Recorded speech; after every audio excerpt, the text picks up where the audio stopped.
Hey, sometimes we all need a lawyer, and that's what's so great about the Law and You, because here we give you free legal advice to get you in the right direction. You know it. You know it. Absolutely. Yes. We have Ed Ciarimboli and Greg Fellerman with us once again.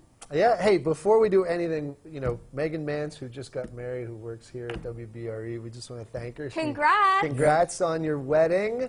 She's now Megan Brown, and you know, thank you. I loved it. The hashtag was bromance, which was so cute. And they had goats at the wedding. Goats at the wedding. It was a success, and luckily she didn't need a lawyer, but you might at home. You might. So let's get to this question of someone who might need a lawyer and see what they are asking. This is from Henry in Old Forge. Henry says, I drive a truck for a local company. The maintenance on the truck is done by an outside company. The brakes failed and I crashed. I'm getting compensation, but wanted to go after the maintenance company. Can I sue them?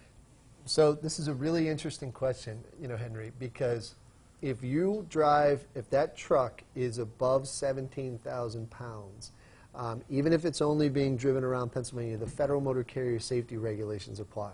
The Federal Motor Carrier Safety Regulations have an absolute requirement that the driver does a pre-trip inspection. The driver has to essentially say, I've looked at the brakes and the brakes are okay. So the problem that you're going to run into in this particular case, even though there's a maintenance company that's supposed to be maintaining the brakes, you as the operator of that particular piece of machinery still has an obligation. That doesn't relieve you of your obligation to do that pre-trip inspection.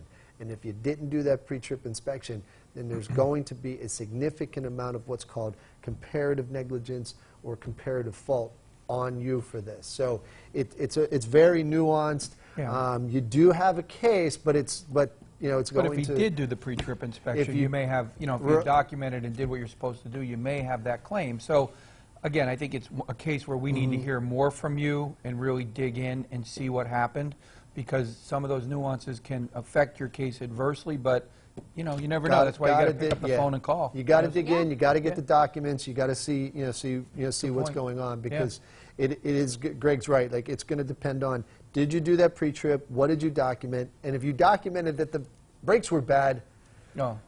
And all of that can be discussed at the free consultation. Yeah, that's right. Find them and give them a call. Submit your questions for the LawAndYou at PAHomepage.com.